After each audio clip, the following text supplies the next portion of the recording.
India AI impact summit 2026 और भारत का AI vision.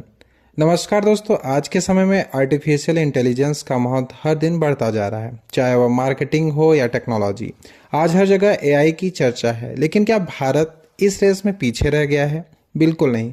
इसी दिशा में कदम बढ़ाते हुए भारत सरकार ने इंडिया एआई इम्पैक्ट समिट 2026 की शुरुआत की है, जिसका उद्घाटन खुद प्रधानमंत्री मोदी ने नई दिल्ली में किया है। यह समिट खास क्यों है, आइए जानते हैं।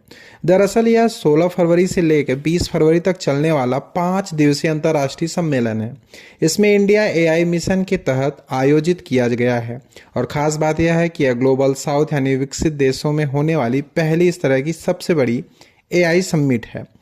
आप सोच रहे होंगे कि यह समिट दुनिया के अन्य समिट से अलग कैसे है और क्यों है। यहाँ विकसित देशों की एआई के खतरों और कई नियमों पर चर्चा करते हैं। वहीं पे भारत का फोकस रियल वर्ल्ड एप्लीकेशन और इंक्लूसिव ग्रोथ के पर निर्भर है। भारत चाहता है कि एआई का लगभग केवल अमीरों तक न रहे, बल्कि समाज के सबसे निचले तबके तक पहुंचे। इस समिट में 3 मुख्य पिलर्स हैं। पहला है लोग, यानी एआई के जरिए शिक्षा और रोजगार को बढ़ाना।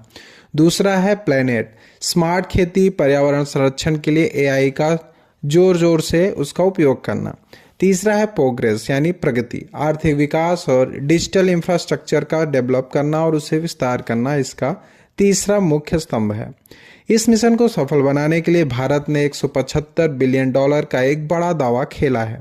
विशाखापट्टनम को भारत की एआई डेटा सिटी के रूप में विकसित किया जा रहा है, जहां पर समुद्र के नीचे केबल से प्रचुर मात्रा में जमीन और मजबूत औद्योगिक आधार से एआई इंफ्रास्ट्रक्चर के लिए परफेक्ट बनाते हैं।